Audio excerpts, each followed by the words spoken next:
출애굽기 13장 1절부터입니다. 교재는 436페이지에 보시면은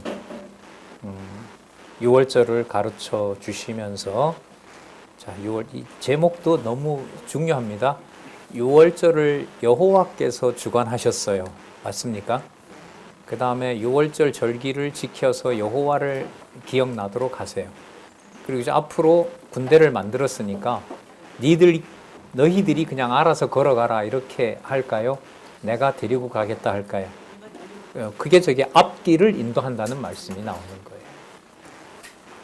저게 자선 언약 성취 섭리 내용 속에 모두 들어가 있어요.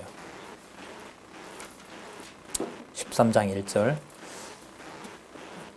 명에 따라 10절까지 명에 따라 여호와의 명에 따라 언약대로 이루시는 여호와의 명에 따라 백성 군대인 여호와의 군대인 백성에게 누룩 없는 방의 규례를 7일 동안 꼭 지키라고 가르쳐 줍니다. 여호와께서 모세에게 이르러 가라사대 이스라엘 자손 중에 사람이나 짐승이나 물론하고 초태생은 다 거룩히 구별하여 내게 돌리라. 11장 7절에 이미 약속한 내용입니다. 말씀하신 내용이에요. 모세가 백성에게 이르되 너희는 애굽에서 곧 종되었던 집에서 나온 그날을 기념하여 유교병을 먹지 말라. 자, 왜냐하면 누가 여호와께서 그 손의 권능으로 너희를 그곳에서 인도하여 내셨습니다. 그 손의 권능의 증거가 뭐예요? 애굽 전역에 곡성이 나게 했던 사건. 누구를 다 죽인 사건? 장자. 그러면 장자를 여호와 앞에 드린다라고 하는 것은 누가 생육하게 했고 번성하게 했고 가나안으로 인도하신다? 여호와께서. 그래서 장자를 구별하는 겁니다.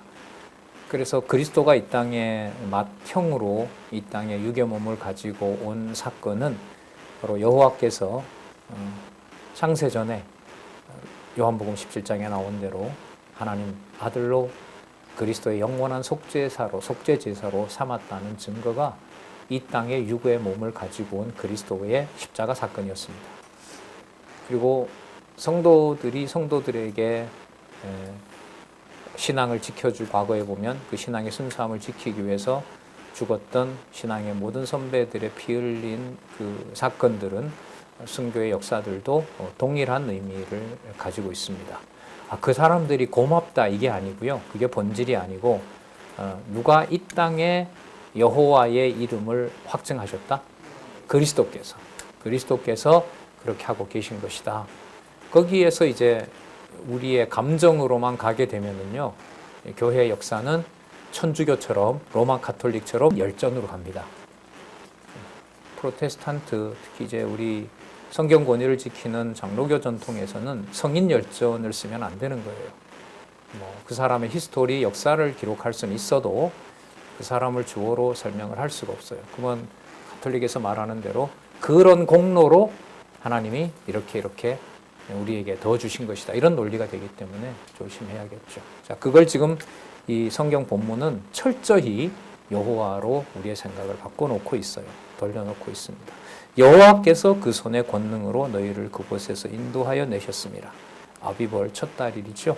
그러니까 아비비라는 말이 여러분 뭐냐 하면은요, 곡식의 이삭을 말하는 거예요. 그러니까 이삭이 필 날을 말하는 거예요. 6월절 후에 여러분 50일째가 뭐 하는 날이죠? 6월절이 7주가 지난 다음에 50일째부터 오순절이잖아요. 그때 뭐 하죠? 곡식 거두어요. 네. 그래서 이제 그렇게 절기가 이어지거든요. 월이라는 말은 여러분 아시는 대로 이제 달월자입니다. 그러니까 그러면 여러분 이게 곡식이라는 게 이스라엘 백성들이 이제 광야에 가게 되면 이제 여호와께서 앞길로 인도하시면서 하늘에서 40년 동안 뭘 내려주시죠? 만나를 내려주시는 거죠. 그러니까 6월절 행사도 여호와가 주어야 되고요. 그 다음 절기가 오순절이잖아요. 오순절도 누가 먹이고 양육한다는 거죠? 여호와가 그렇게 하신다는 거죠. 마지막 마무리도 누가 하실까요? 여호와께. 이렇게 장막절인 거예요. 그래서 그 3대 절기가 바로 누구 이름을 기억하게 하시는 1년 절기다? 여호와의 이름을. 그러면 지금은 항상 하나님의 말씀으로 산제사의 삶을 사는 신약 시대에서는 어떤 곳 어떤 상황이 된다 하더라도 6월절의 경우로 보면 장자를 대가로 자기 백성을 보호하신 사건은 신앙의 선배들의 관점에서 본다면은 주신 하나님의 말씀을 통해서 각자에게 주신 은사 따라 하나님의 교회와 하나님의 자녀들, 지체들을 보호하는 것과 관련이 되죠. 그러니까 진리의 말씀이 다르게 말하면 진리의 말씀이 전파되게 꼭 하셔서 바로 거기에 40년 동안 주신 만나와 비교할 수 없는 영원한 생명의 말씀이 선포되게 하시는 것이 여러분들과 저의 교회 생활이라고 봅니다. 5절 다시 여호와께서 너를 인도하여 가나안 사람과 헷 사람과 아모리 사람과 히위 사람과 여부스 사람의 땅 곧 내게 주시려고 내 조상에게 맹세하신 바 적과 꿀이 흐르는 땅에 이르게 하시거든 너는 이달에 이 예식을 지켜 볼까요? 어떻게 지키냐면 7일 동안 무교병을 먹고 제7일에는 여호와께 절기를 지키라. 이때 이제 화목제나 이런 제사를 드리게 되죠. 7절 7일 동안에는 무교병을 먹고 유교병을 너희 곳에 있게 하지 말며 내 지경 안에서 누룩을 내게 보이지도 말게 하며 너는 그날에 내 아들에게 배워 이르기를 이 예식은 내가 애굽에서 나올 때 다시 한번 누가? 여호와께서 나를 위하여 행하신 일을 인함이라 하고 여기 왜 이렇게 살아있느냐? 여호와께서 그날 밤에 장자를 제물로 받았기 때문에 너와 내가 여기에 이 땅에 와서 지금 이렇게 살고 있는 것이다. 그래서 우리가 영혼에 이르는 구원의 삶을 살아간다고 했을 때 그리스도의 영원한 제사 없이는 우리의 삶을 설명할 수가 없어요. 그럼 형제들과의 관계에서도 그리스도의 영원한 제사는 히브리서의 말씀으로 보면 형제를 위한 자기의 교회를 위한 뭐예요? 피 흘림과 수고와 봉사에 있는 거죠. 그걸 우리는 뭐라 부르냐면 연보라고 하는 거예요. 아주 미세한 행위가 놀라운 영적인 의미를 이렇게 벌써 지금 예고하고 있다고 할 수가 있겠죠. 여호와께서 나를 위하여 행하신 일을 인함이라 하고 이것으로 내 손의 기호와 내 미간의 표를 삼고 여기 또 나와요. 누구의 법? 누구의 법? 여호와의 율법. 여호와의 법. 이 여호와의 율법이 여러분 이제 이 출애굽 시킨 다음에 한 2달 지나서 시내산 앞에 데려놓고 하시는 그 말씀이 바로 출애굽기 19장에서부터 레위기까지 무슨 언약? 시내산 언약 이렇게 돼요. 이 바로 여호와의 율법이. 자, 10계명을 포함해서 계명과 율례와 규례와 법도가 바로 이 여호와의 율법입니다.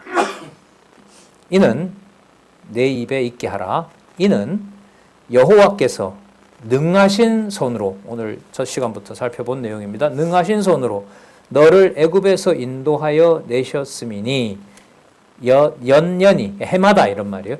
해마다 자, 기한에 이르러 정한 때에 1월 14일 정한 때에 이르러 이 규례를 지킬지니라. 약속인 거죠. 지키게 될 것이라.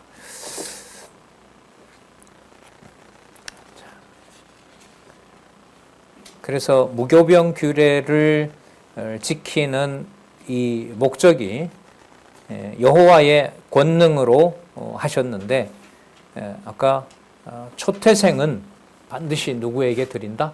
여호와께 드린다라는 것을 기억나게 하는 겁니다.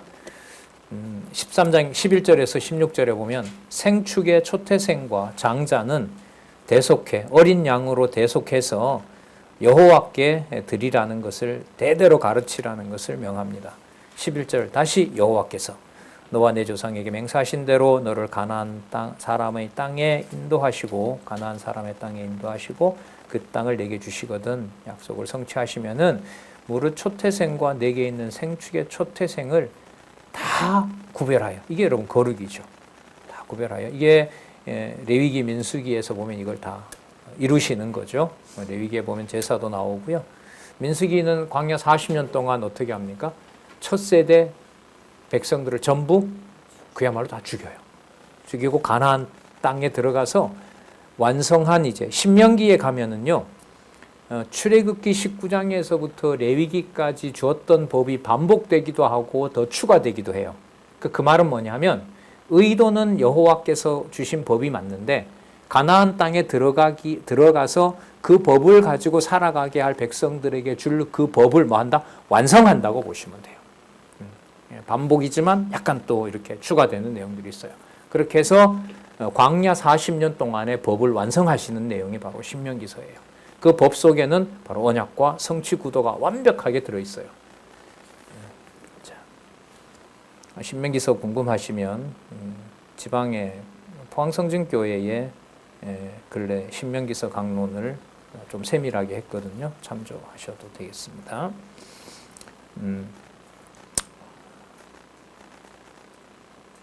13절 초태생을 구별하여 여호와께 돌리라. 수컷은 누구의 것이라?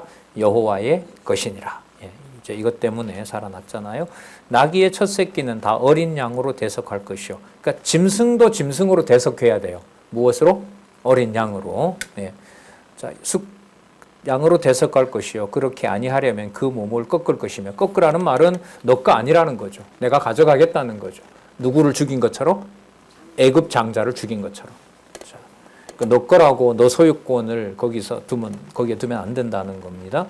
너의 아들 중 모든 장자가 된 자는 다 뭐 해야 돼요? 대속해야 돼요. 그래서 여러분, 하나님 백성 되는 거 자손언약 성취 섭리에서 뭘 빼놓으면 안 돼요? 대속을 빼놓으면 말이 안 돼요. 그럼 대속은 유월절 어린 양으로 돌아가신 그리스도죠. 그러면 우리가 요즘 히브리서 공부하고 있잖아요. 성도들에게 대속은 바로 뭘 말하냐면 피 흘림이에요.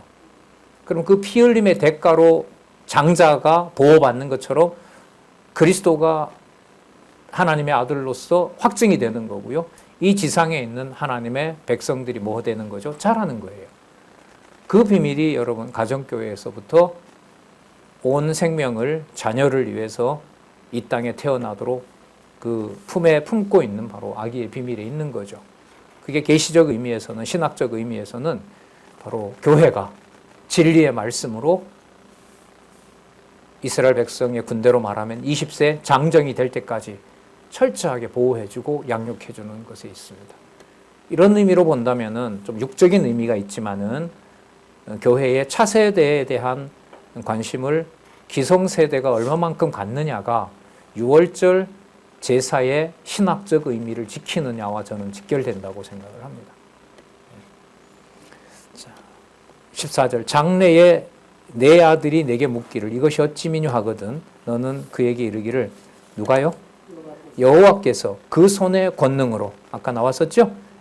11장 10절에 이미 나왔습니다. 그 손의 권능으로 우리를 애굽에서 곧 종이 되었던 집에서 인도하여 내실세 그때에 바로가 강팍하여 우리를 보내지 아니하매 다시 한번 여호와께서 애굽 사람 가운데 처음 낳은 것까지 다 죽이신 거로 초태생의 수컷은 여호와께 희생을 드리고 우리 장자는 다 뭐한다?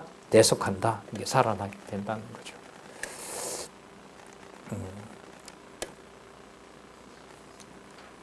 16절 이것으로 내 손의 기호와 내 미간의 표를 삼으라. 아까 9절에 나왔던 말씀 다시 반복합니다. 여호와께서 그 손의 권능으로 우리를 애굽에서 인도하여 내셨음이라 할지니라. 따라서 6월절은 누구의 밤, 누구의 6월절? 여호와의 밤, 여호와의 6월절. 그래서 누가 만든 누구의 군대? 여호와께서 만든 여호와의 군대. 이게 여러분 우리 애굽에서의 해방 사건의 핵심이라는 거 우리 같이 한번 기억을 하도록 하겠습니다. 자, 그러면 이제 출애굽을 시키는데 여호와께서 인도해 가신다라는 거 우리 아까 13장 18절은 이미 읽어보기도 했는데요. 17절에서부터 22절까지 이제 홍해로 인도합니다. 열흘길이면 된다 했거든요. 열흘 만에 쓱 가나안으로 데려가면 좋은데 홍해길로 인도해서 40년을 광야 생활을 하게 합니다. 이것 역시도 여호와의 군대를 여호와가 만드시는 심오한 섭리이죠. 우리가 상상할 수 있는 게 아니에요. 자, 이렇게 한번 읽어볼까요? 군대인 여호와의 군대인 이스라엘 백성이 애굽에서 요셉의 해골을 가지고 어디로 나온다? 홍해로 나옵니다. 그러니까 홍해 방향으로 나온다는 겁니다. 17절 바로가 그 백성을 보낸 후에 블레셋 사람의 땅의 길은 가까울지라도 하나님이 그들을 그 길로 인도하지 아니하셨으니 이는 하나님이 말씀하시기를 이 백성이 전쟁을 보면 뉘우쳐 애굽으로 돌아갈까 하셨습니다. 그러니까 이게 여호와의 군대니까 여호와께서 장군이 되어서 여호와께서 관리해 가시는 거죠. 이미 가나안은 이제 왕국이 서 있잖아요. 그 나라의 백성을 보면 이 백성이 이제 두려움에 떨까봐 하나님 그런 거 그냥 치고 나가면 되지 이렇게 말할 수도 있지만은 여호와께서 아까 누구의 군대라고 했어요? 여호와의 군대. 그러니까요 여호와의 군대는요, 야 11길 빨리 가서 약속의 땅 빨리 점령하자. 누가? 우리가. 그래서 빨리 당정복하고 애굽보다 더 잘 살자. 이게 여호와의 군대, 여호와의 목적이 아닌 거예요. 여호와의 군대니까 누구만 바라보게 하는 게 목적이, 여호와만 바라보게 하는 거예요. 여호와를 바라보기에 가장 좋은 방법이 뭐냐면 눈앞에 있는 대적이 아니라 40년 광야 생활을 통해서 여호와의 군대로 만들어가는 거죠. 거기에 이제 세대 교체가 일어나는 거고요. 자, 여호와가 능력이 없어서 이렇게 가나안 군대가 겁이 나서 그렇게 한 것이 아니라는 거예요. 그래서 이런 설명도 좀 상세하게 설명을 하려면 성경 본문에 있는 개념을 가지고 설명을 해야 돼요. 안 그러게 되면 인간의 상상력이나 이런 게 또 개입을 하게 되거든요. 이러므로 하나님이 홍해의 광야길로 돌려 백성을 인도하심에 이스라엘 자손이 애굽 땅에서 항로를 지어 나올 때에, 자 군대 개념이라 그랬죠. 모세가 요셉의 해고를 취하였으니 이는 요셉이 이스라엘 자손으로 단단히 맹세하여 이르기를 하나님이 필연 반드시 너희를 권고하시리니 너희는 나의 해고를 가지고 나가라 하였습니다. 자, 그래서 여호와께서는 아까 홍해의 광야길로, 홍해가 있는 광야길로 여호와께서 인도하신다는 말씀이 20절에서부터 22절이에요. 자, 이 말씀 읽을 때도 연결을 쭉 해서 읽을 때 야, 이렇게 하시나 이런 생각도 들었어요. 볼게요. 그들이 숲곳에서 발행하여 광야 끝 곧 에담의 장막을 치니 여호와께서 그들 앞에 행하사. 아까 여호와가 주관하신다고 하셨죠. 그러니까 여기 보시면 누가 앞에서 가세요? 여호와께서 그들 앞에 행하사 낮에는 구름 기둥으로 그들을 인도하시고 밤에는 불 기둥으로 그들에게 비추사 주야로 진행하게 하시니 어느 쪽으로? 가나안 땅이 아니라 어느 쪽으로? 홍해 바다 앞으로 이렇게 되는 거죠. 주야로 진행하시니 낮에는 구름 기둥 밤에는 불 기둥이 백성 앞에 떠나지 아니하리라. 그리고 여호와께서 인도하시는 방향은 홍해 앞이고 뒤에는 바로를 다시 강팍하게 해서 쫓아오게. 자, 그래서 출애굽기 14장에서부터 15장 21절까지 홍해에서 승리하게 하시면서 이제 백성들이 백성을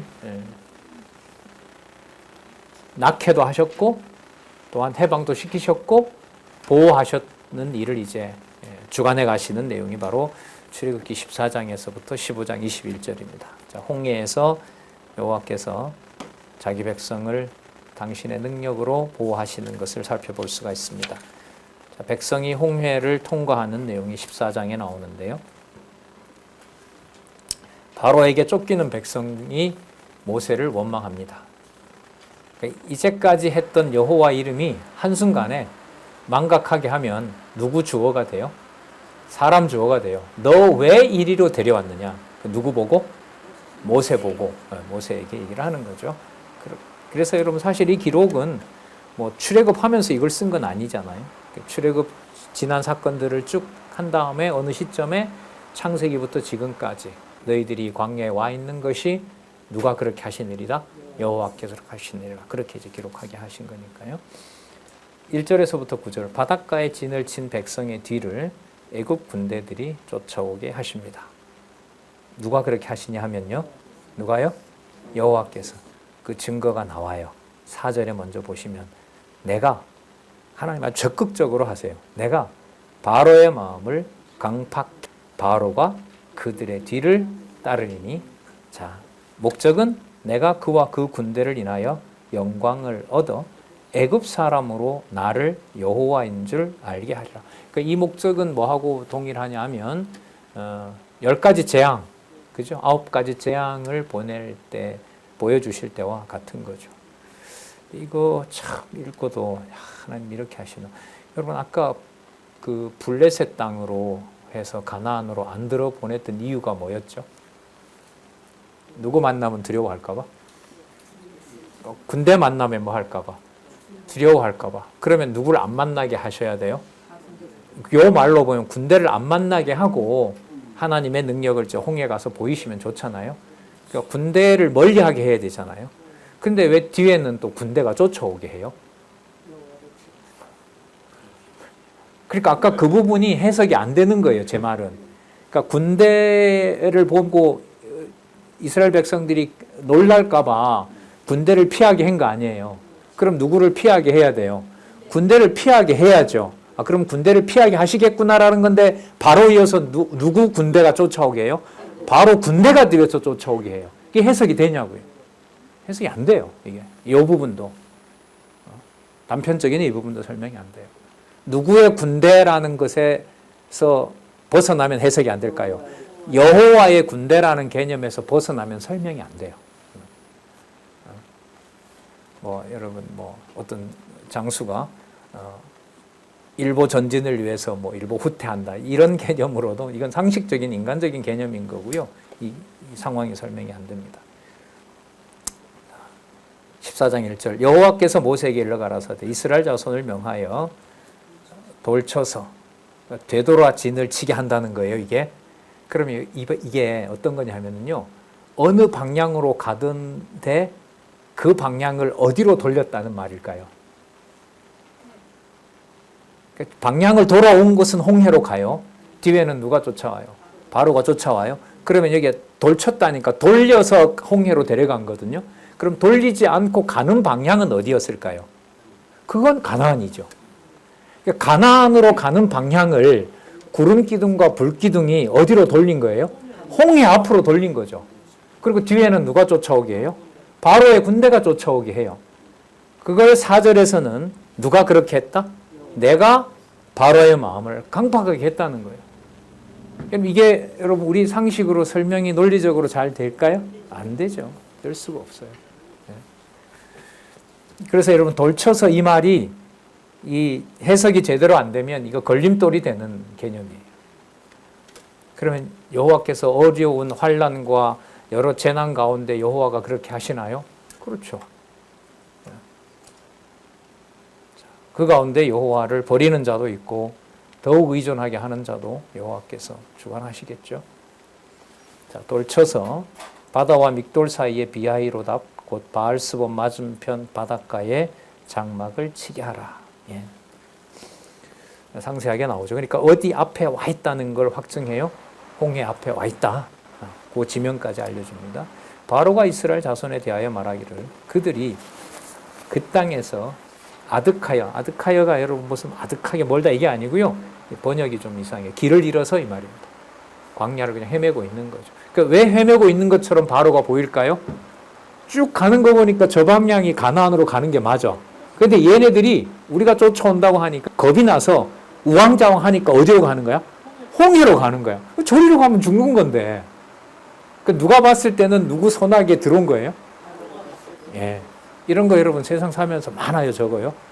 많죠. 너 이제 죽었다. 너한테 잘 걸렸다. 너 빠져나갈 줄 아느냐? 그것도 아니에요. 그러니까. 그런 말도 안 맞는 거예요.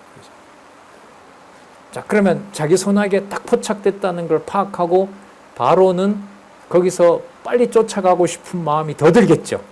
그 마음을 내 손아귀에 들었다. 이제는 내가 승기를 잡았다라는 그 마음을 누가 줘요?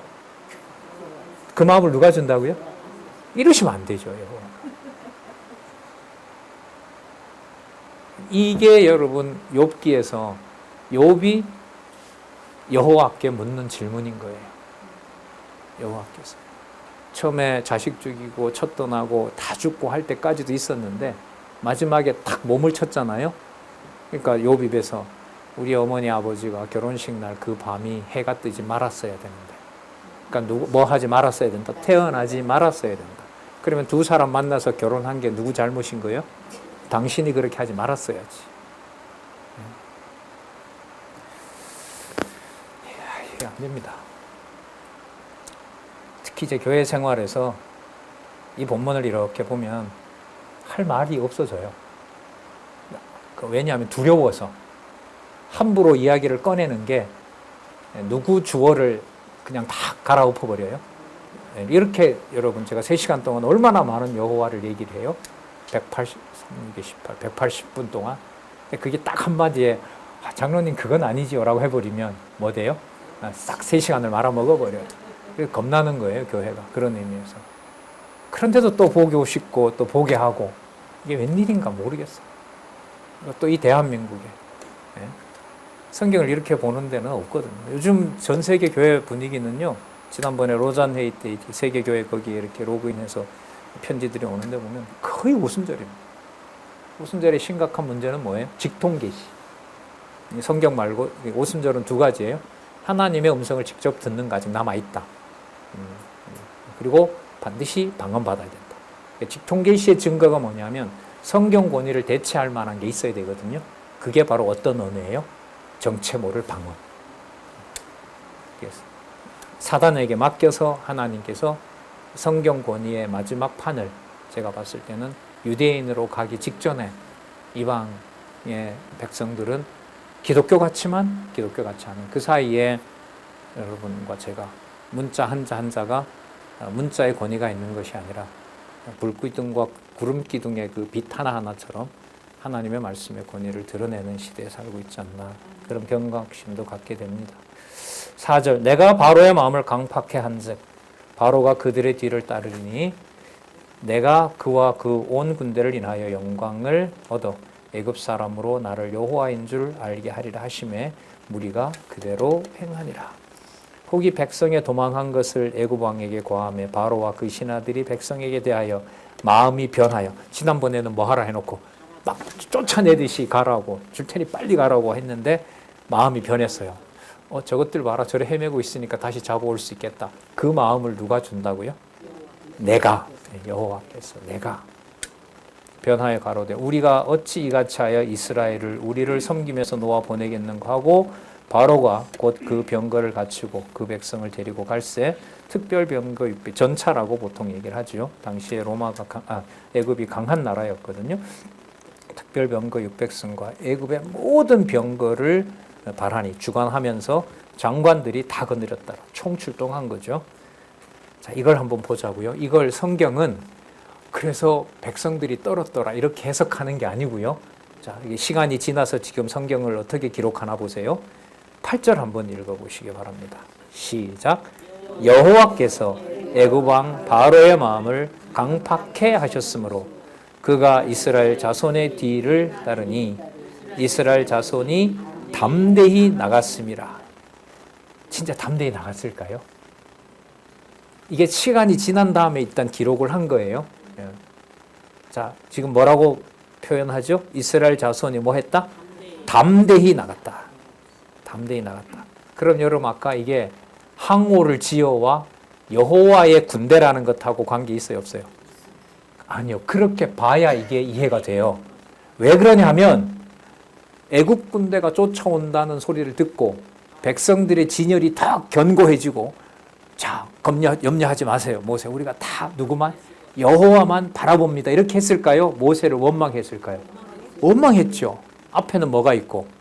홍해가 있고, 뒤에는 바로가 따라오고 있고, 인도해 가는 구름기둥과 구름기둥이 나중에는 뒤로 옮기면서 홍해가 갈라질 때까지, 바람이 밤새도록 불 때까지 애굽 군대 앞에다가 불기둥을 만들어 놔서 접근 못하게 해요.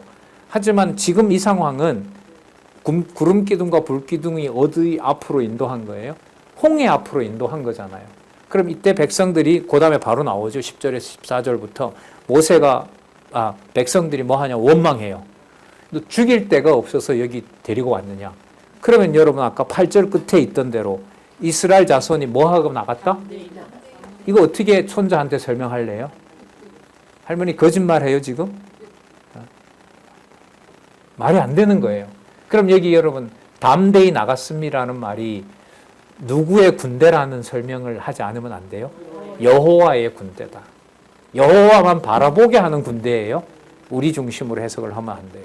그래서 아까 막 떠밀리듯이 우왕좌왕하면서 막 쫓겨나듯이 나왔는데도 아까 뭘 지어서 나왔다? 항오를 지어 나왔다. 그리고 지금 결과적으로 어떻게 나갔다? 담대히 나갔다. 이게 그러면 누구 중심의 해석이 돼야 될까요? 여호와 중심의. 네. 여러분 이거는 처음에 이렇게 성경신학 공부하고 이렇게 테이프 듣고 이제 본문을 딱 봤을 때 이런 게 탁탁 이제 걸리는 거죠. 자, 445의 두 번째 단락에 거기 설명을 그렇게 하고 있는 거예요. 445, 445페이지 두 번째 단락의 밑에서부터 세 번째 줄 보세요. 이는 이스라엘 자손이 큰 능력으로 나가고 있음이라는 뜻이다. 곧 이스라엘 자손이 최후 재앙에 의한 누구의 큰 능력? 여호와의 큰 능력에 의해서 나갔기 때문이다. 그럼 여기서 여호와의 능력이라고 했을 때 우리가 생각하는 어떤 인간적인 당당함이나 이런 걸 말하는 게 아니에요. 그런 의미가 아니에요. 오직 누구만 바라보게 한다? 여호와만. 그런 의미에서 흐트러지지 않는 거예요. 그 히브리서로 보면 요한계시록으로 보면 잡아 죽여요. 다 끌어가고 배신하고 그 상황에서도 말씀을 지키는 신앙의 선배들이 있었던 거죠. 우리에게도 있었고. 지난번 설에 갔는데 제 집에서 한 20분 가면 감리교회가 있어요. 그 교회도 있었는데 이번에 또 하나 저희 아버님이 젊었을 때 강론하셨던 그 목사님인데 고향 교회가 54년에 설립을 했거든요. 그 초기에 오셔서 이제 좀 말씀 가끔씩 전해주던 그 장로님이 계신데 일제 시대 때 교회 다니지 말라고 이제 얼마나 맞았는지 얼마나 고함을 쳤는지 이 혀가 나왔대요. 혀가 고문을 당해서 혀가 나와서 했는데 그렇게 신앙을 지켰다고 하면서 그런 사람이 한둘이 아니었다. 여기도 그렇게 이제 얘기를 해주시더라고요. 뭐 늘 말씀드리지만 우리 여기 성남시 여기에서 한 30분만 가면 동서남북으로 가면 다 순교지입니다. 순교지입니다. 그러니까 함부로 대한민국 교회를 제가 그 정보를 이렇게 들으면서 함부로 정죄하고 막 한국 교회가 썩었다, 뭐 한다 이런 말을 삼가하게 되는 거죠. 누구 이름으로 안 돌아오면 해석이 안 돼요. 안 돌아오게 하시면 여호와의 이름으로 안 돌아오게 하시면 불가능합니다. 진짜. 그런 면에서 너무너무 귀한 역사죠. 말씀운동의 역사로 보면 항상 그 여호와의 주권성과 여호와의 그 자비성에 대해서 기억이 나는 거로 보입니다.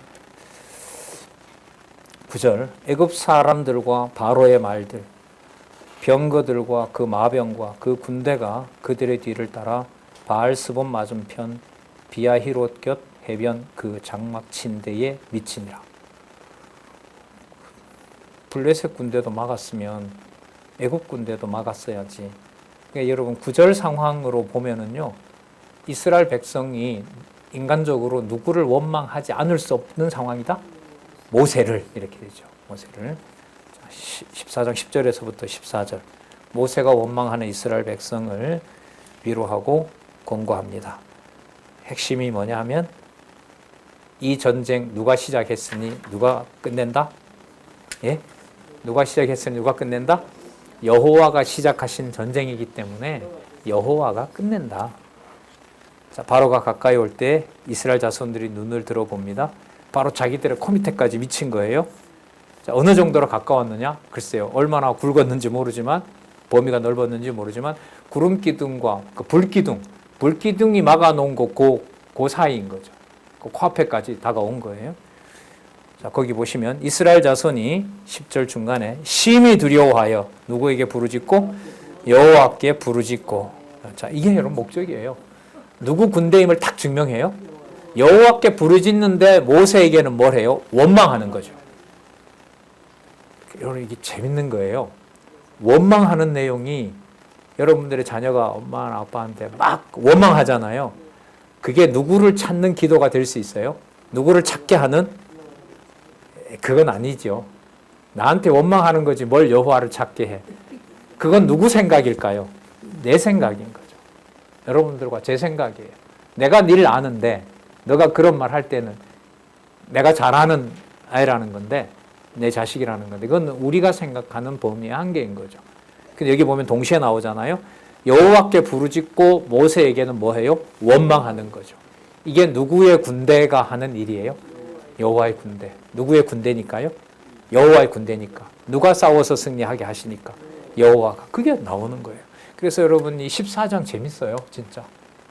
이 지금 한 구절 한 구절의 그 진행이나 이렇게 기록한 요 내용이 여호와라는 이름에 맞추어서 기록하고 있다는 걸 잘 보여줘요. 11절 그들이 또 모세에게 이르되 애굽에 매장지가 없으므로 당신 이게 주어 상실인 거예요.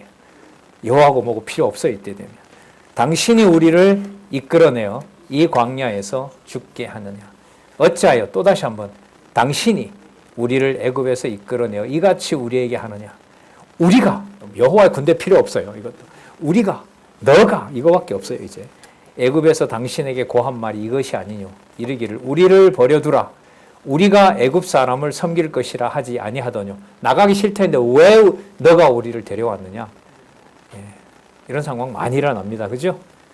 애굽 사람을 섬기는 것이 광야에서 죽는 것보다 낫겠노라. 어디 다시 돌아가겠다. 돌아가고 싶다. 애굽으로 다시 돌아가겠다.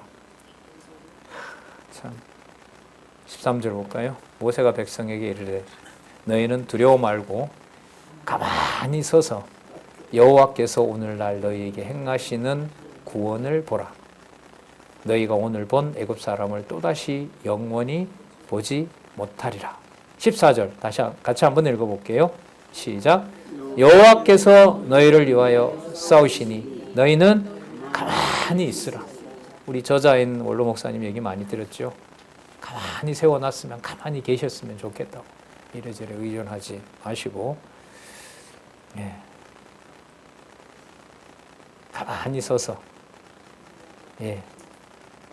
가만히 서서 여호와께서 오늘날 너희를 위하여 행하시는 구원을 보라. 그러니까 궁지로 몰아넣는 이유가 표현으로 보면 인간을 원망할 수 있어요. 지금처럼 원망하는데 그 하나님이 하나님의 군대로서 선택한 백성은요. 그 영혼은 성령께서 주관하시는 영혼은 어떤 방법으로든 누구의 존재를 기억하게 해요? 그게 우리 방식으로 납득이 1%도 안 된다는 거예요. 1%도 납득이 되면 내가 그걸 컨트롤하려고 해요. 그 여지를 가지고. 너는 잘 모르겠는데 내가 알기로는 너가 이런 말이 나오는 거예요.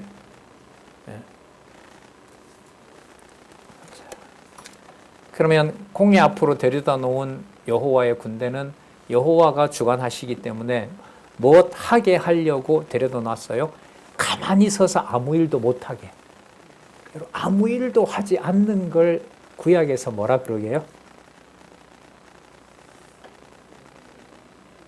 엿새 동안 일하되 7일째 되는 날은 아무것도 하지 말라. 가만히 서서 아무것도 하지 않는 게 뭐예요? 이게 안식일이에요. 안식하게 하세요. 안식일은 복 주는 날이잖아요. 여호와께서 모든 일을 마무리하고 쉬셨던 날이에요. 왜? 다 뭐 했기 때문에? 마쳤기 때문에. 언약한 대로 뭐 했기 때문에? 완벽하게 성취했기 때문에. 그러면 여호와께서 언약하신 대로 여호와의 군대임으로 홍해 앞에 데려다 놓고 아무것도 할 수 없게 하고 누구만 기억하게 해요? 여호와만 기억하는 거예요. 그러면 안식일을 지킬 때 이 얘기가 자녀들에게 나올 수밖에 없죠. 안식의 대표적인 사례. 안식이 뭐냐? 바로 아무것도 할 수 없게 오직 여호와가 정하신 것을 이루는 것으로 여호와만 바라보게 했던 사건이 출애굽 앞에서 모세를 죽일 듯이 들려드렸던 너 아버지와 너희 할아버지 세대들이다. 가나안에 들어왔을 때 어떤 경우에라도 몰리더라도 주위에 있는 이방 백성들과 연합하지 말고 오직 누구만 바라보길 바란다? 여호와만 바라봐라. 이렇게 얘기가 되는 거죠.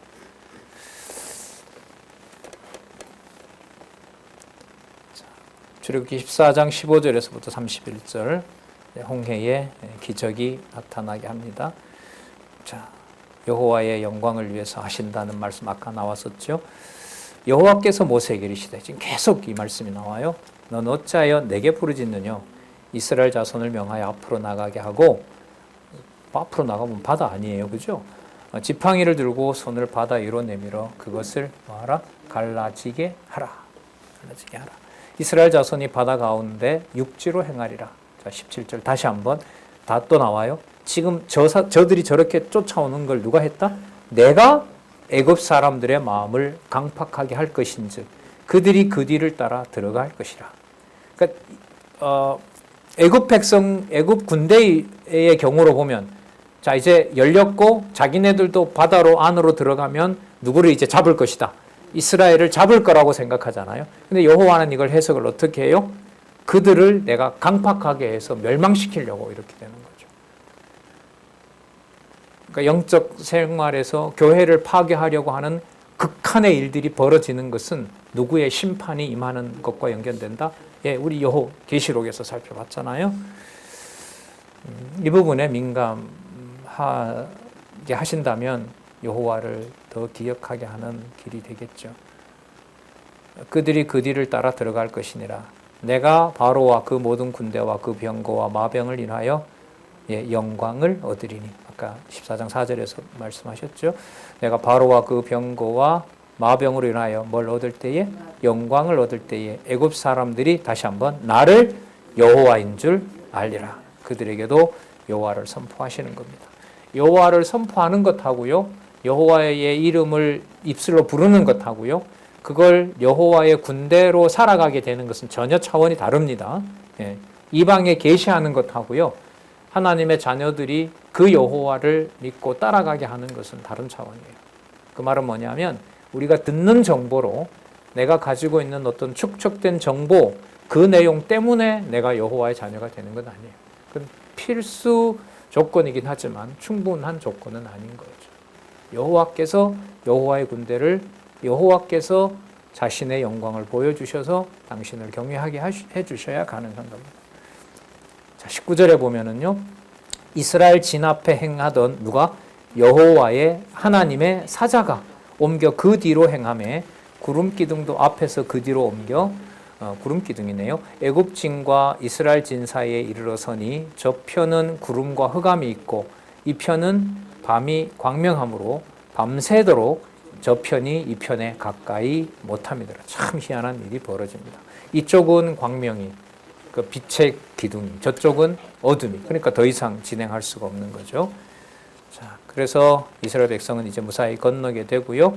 아까 여호와께서 약속하신 대로 애굽은 여호와께서 치시는 내용이 그 다음에 이어집니다. 모세가 지팡이로 홍해를 가르고 백성을 건너가게 합니다. 모세가 바다 위로 손을 내어민데 여호와께서 큰 동풍으로 밤새도록 바닷물을 물러나게 하시니 물이 갈라져 바다가 마른 땅이 된지라. 바로 쫙 가르지 않고 밤새도록 물러가게 한다는 말은 밤새도록 모세와 이스라엘 백성으로서는 밤새도록 누구를 찾을 수밖에 없어요? 여호와를 찾을 수밖에 없게 하는 거죠. 이스라엘 자손이 바다 가운데 육지로 행하고, 물은 그들의 좌우에 벽이 되니까 바다가 육지가 된 거죠. 애굽 사람들과 바로의 말들, 병거들과 그 마병들이 다 그 뒤를 쫓아 바다 가운데 들어오는지라. 24절 새벽에 여호와께서 불과 구름 기둥 가운데서 애굽 군대를 보시고 그 군대를 어지럽게 하시며 그 병거 바퀴를 벗겨서 달리기에 극난하게 하시니 애굽 사람들이 가로되 이스라엘 앞에서 우리가 도망하자. 여기 나오죠. 여호와가 그들을 위하여 싸워 애굽 사람들을 치는도다. 자, 누구 주어로 결론을 내고 있어요? 여호와께서 그렇게 하셨다. 이걸 이스라엘 백성들의 입에서 여호와께서 하신다라는 것을 끌어내는 과정이라고 우리 확인할 수가 있습니다. 26절에 31절, 26절에서 31절 애굽 군대를 여호와께서 다 바다 가운데 불러엎고 이스라엘 백성을 구원하는 내용이 31절까지 나옵니다. 여호와께서 모세에게 이르시되 내 손을 바다 위로 내어밀어 물이 애굽 사람과 그 병거들과 마병들을 다시 흐르게 하라 하시니 모세가 손을 바다 위로 내어밀매 새벽에 미쳐 바다의 그 세력이 회복된지라. 애굽 사람들이 물을 거스려 도망하나. 다시 한번 여호와께서 애굽 사람들을 바다 가운데 엎으시니 물이 다시 흘러 병거들과 기병들을 덮되 그들의 뒤를 쫓아 바다에 들어간 바로의 군대를 다 덮고 하나도 남기지 아니하였더라. 그러나 이스라엘 자손은, 자, 누구의 군대인 이스라엘 자손은? 자, 여호와의 군대인 이스라엘 자손은 바다 가운데 육지로 행하였고 물이 좌우에 벽이 되었더라. 그날 여호와께서 이와 같이 이스라엘을 애굽 사람의 손에서 구원하심에 이스라엘이 바닷가의 애굽 사람의 시체를 보았더라. 31절 보겠습니다. 같이 시작. 이스라엘이 여호와께서 애굽 사람들에게 베푸신 큰 일을 보았으므로 백성이 여호와를 경외하며 여호와와 그 종 모세를 믿었더라. 믿었더라. 아멘 이 말이죠. 아멘. 믿게 하셨더라. 자, 누구의 군대임으로, 누구의 능력으로, 누구의 백성을 만드셨다? 여호와의 군대임으로, 여호와의 능력으로, 여호와의 백성으로 만드셨다. 바로 자손 언약 성취 섭리라는 의미와 직결된다고 할 수가 있겠습니다. 자, 이어서 15장 1절에서부터 21절까지 구원받은 이스라엘 백성들이 찬양하도록 하시는 내용이 15장 1절에서부터 21절까지 이어집니다. 15장부터요. 좀 쉬었다가 12시 10분에 15장 1절부터 다시 보도록 하겠습니다.